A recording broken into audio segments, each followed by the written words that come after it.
Hello Year 9, welcome to Lesson 2 of Women's Voices Through the Ages, the unit of work we started last week, and welcome to your first voiceover lesson. Purpose of the voiceovers, of course, are just to try and help you a little bit as you work through the presentation, make it a little bit more like we're in a classroom environment.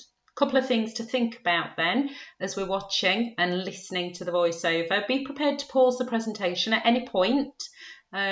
Pause will be at the bottom and then you simply press play when you're ready to start. So this will allow you time to read information, it'll allow you time to rewind, to complete tasks, etc. So look out for the pause symbol and I'll also tell you when it's the right time to pause.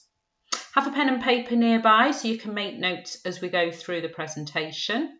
And remember that you can listen again, you can rewind, you can repeat instructions at any time if you need to, simply by pressing pause at the bottom of the screen and then play. As always, I'd like you to attempt all tasks to the very best of your ability, just as you would if you were in the classroom. We're going to watch a video, and whilst we watch the video, I'd like you to think about the following question. Why study women's voices through the ages? I don't want you to do anything more than that. Just want you to think about the following question and have an answer to write down at the end.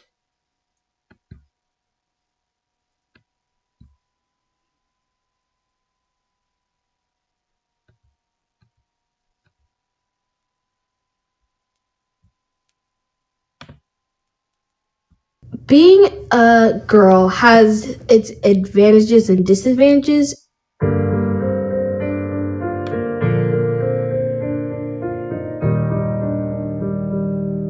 Why don't we have equal pay for the same job? I don't understand that. It's a complete anomaly. It should have been changed years ago. Hillary Clinton, so well qualified, couldn't get elected as president.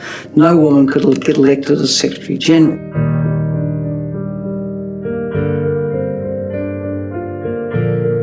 I have been underestimated, and I can see that it's pretty easy to underestimate a 13-year-old girl who started a lemonade stand and is trying to make a company a huge success.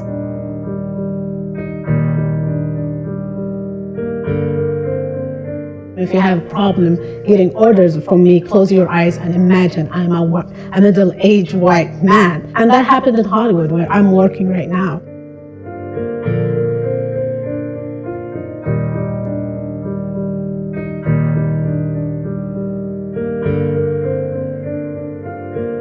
It's for a reason that people who come from the historically out-of-power groups want to change the power structure. If the patriarchy hasn't been playing nice, then we have to bash down that door and make change by force. Women are good listeners, and men need to listen more to women.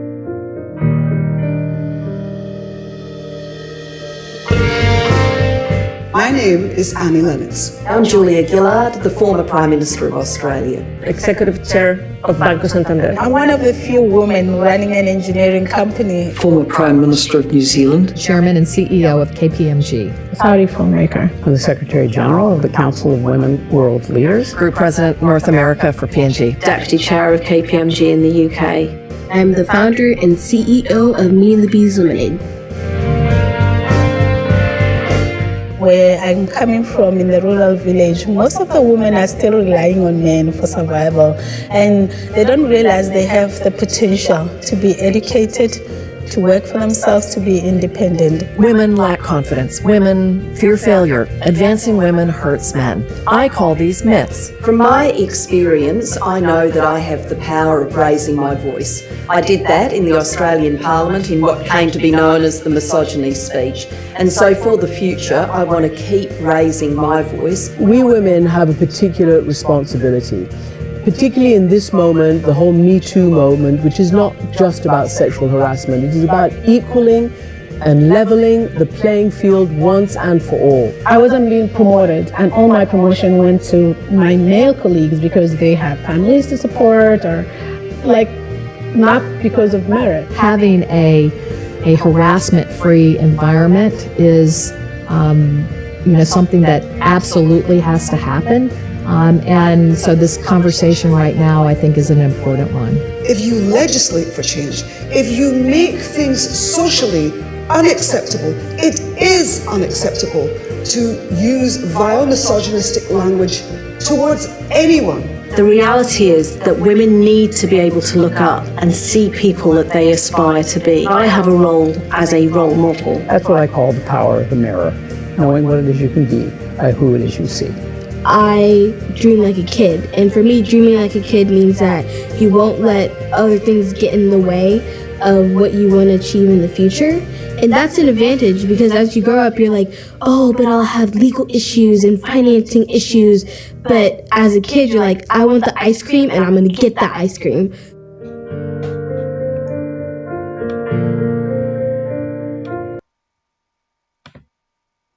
Okay, so key point of today's lesson is to understand the importance of studying women's voices through the ages.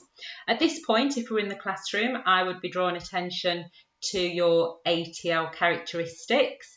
But I think now more than ever, it's clear to see how these characteristics are not just relevant inside the classroom, but actually they're relevant to the real world, because we're all having to draw on these characteristics and show our resilience and be self-motivated and determined to get through our work and each of the things we have to do during this time.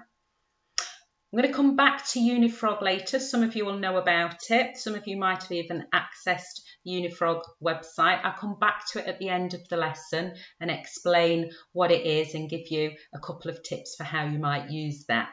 But for now, I'm going to ask you to pause in a moment and answer this question. Why study women's voices through the ages? Just your initial idea on that, please. Should take you no longer than a minute. So pause now.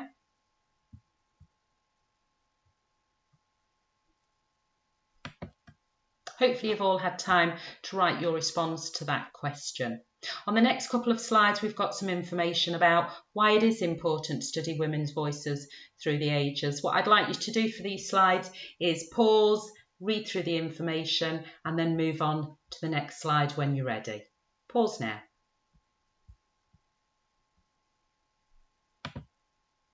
The same thing, a little bit more information this time. I've underlined some of the more difficult words here, and I've written a definition at the side to help with your understanding of this text. So once again, pause and read through the information. Another video clip for us to watch this time. I don't want you to do anything other than watch the video. However, you might want to come back to this video later to help you with one of the tasks later in the presentation. But for now, we're just going to watch the video. It should last about 7 minutes, I think.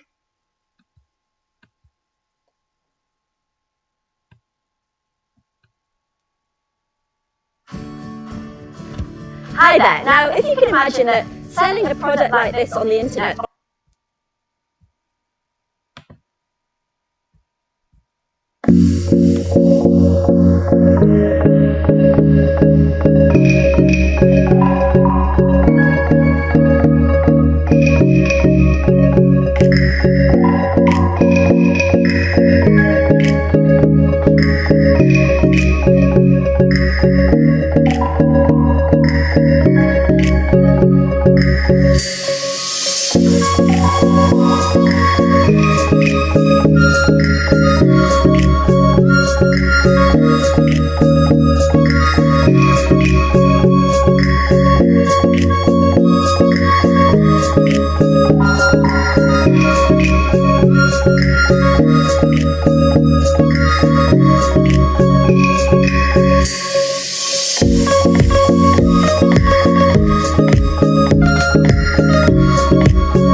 Okay, task 1 then. We have a matching activity for you. On the left, we have 10 influential women from history. By influential, I mean they've made a difference, they've made a positive change to the world.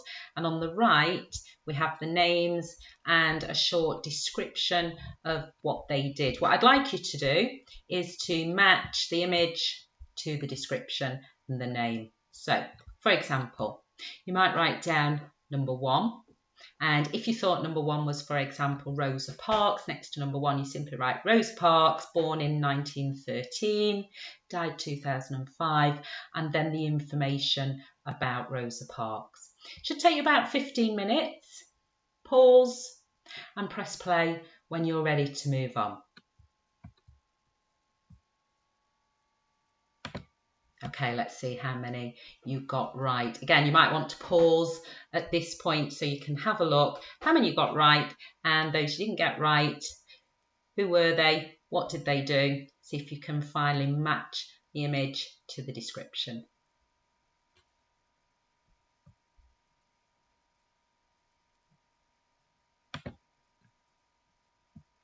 For task 2, what I'd like you to do is to use the information from today's lesson to create your own timeline of influential women through the ages. At this point, you might want to go back and watch those video clips again to get that information, get some key dates, a little bit of information about the women we saw on there. So, timeline,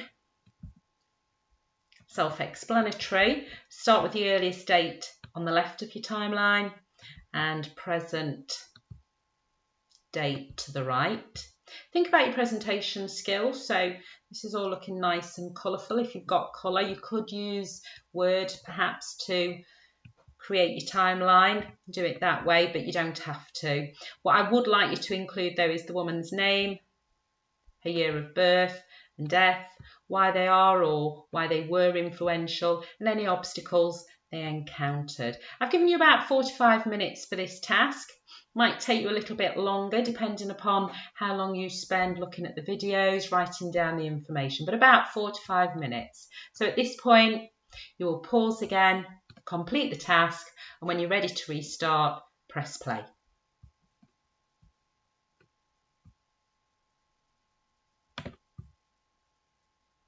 Okay, for task 3, this is a poetry task. What I'd like you to do is to choose an inspirational woman from the present day or the past, possibly someone that we've looked at today that you've seen on one of the video clips. And I'd like you to write an acrostic poem about them using the letters of their names. So there's an example here. There's an acrostic poem for Rosa Parks. So we can see Rosa Parks' name written down the side.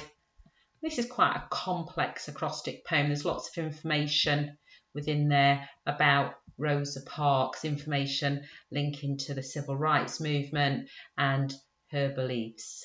So choose an inspirational woman that we've looked at today and write your own acrostic poem. Again, I've given you about 45 minutes for this task. You might want to spend a little bit longer on it. Press pause and then press play again when you're ready to move on. So we're on the final slide now. Key point of today's lesson was to understand the importance of studying women's voices through the ages. At the start of the lesson, you wrote down your initial ideas about why it was important to study women's voices through the ages. I hope now that you'll be able to show progress by thinking a little bit more deeply about that. So what I'd like you to do is to write a short paragraph explaining why it's important to study women's voices through the ages. Take about 5 minutes. Once you've done that, as I said, I'd mention Unifrog. Now, this is a careers platform that we have access to as a school. If you've not heard of Unifrog, then you should have received a welcome email from them. So check your emails, have a look. Once you open your email, it'll tell you exactly what you need to log on. If you've got any questions, if you're not sure, then email Miss Bleasdale. She'll help you with that. But once you're on there, there is absolutely loads of information about careers and career pathways. So my top tip for you after you finish today's lesson is perhaps to go and have a look at Unifrog and have a look at some of the careers and career pathways open to you as you leave school. Well, that's it from me today. Thank you very much for listening. Hand your work in the usual way, but for now, thank you and bye.